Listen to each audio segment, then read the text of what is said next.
बैगा राजकुमार के बात सुनकर चारों रानियों घबरा गई।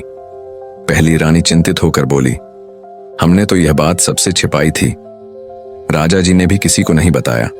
हमने भी अपनी उस दासी को भी मरवा दिया था जो यह भेद जानती थी। फिर इस युवक को कैसे यह भेद मालूम है? दूसरी रानी ने कहा, हाँ, यह तो बड़े संकट का विषय है। हमें इस युवक की गतिविधियों पर ध्यान देना होगा। इसके बाद चारों रानियों ने अपनी विश्वस्त दासी को राजकुमार के पीछे लगा दिया।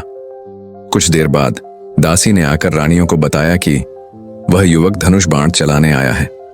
रानियों ने यह सुनकर योजना बनाई कि वह युवक चाहे धनुष बाण चला पाए या न चला पाए, किंतु इस परीक्षा के बाद उसे मरवा देना होगा ताकि बैगा रानी का भेद वह किसी और को न बता सके।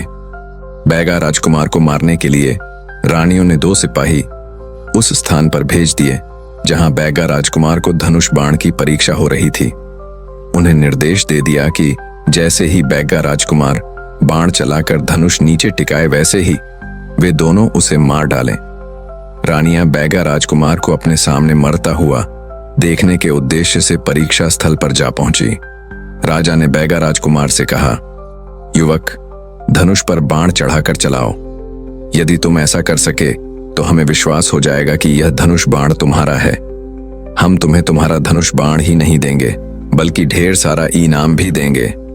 बैगा राजकुमार ने कहा, महाराज, यह धनुष बाण मेरा ही है।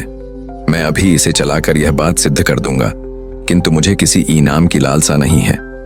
यदि आप मुझे इनाम के रूप में कुछ देना ही चाहते हो तो मुझे न्याय दीजिएगा। राजा ने चकित होकर कहा, न्याय? यह कैसा इनाम मांग रहे हो युवक? बैगा राजकुमार ने कहा, पहले आप मेरा धनुष बाण चलाना देख लें, फिर मैं अपनी बात स्पष्ट कर दूंगा। बैगा राजकुमार ने धनुष पर बाण चढ़ाकर धनुष की डोरी खींचकर बाण चला दिया।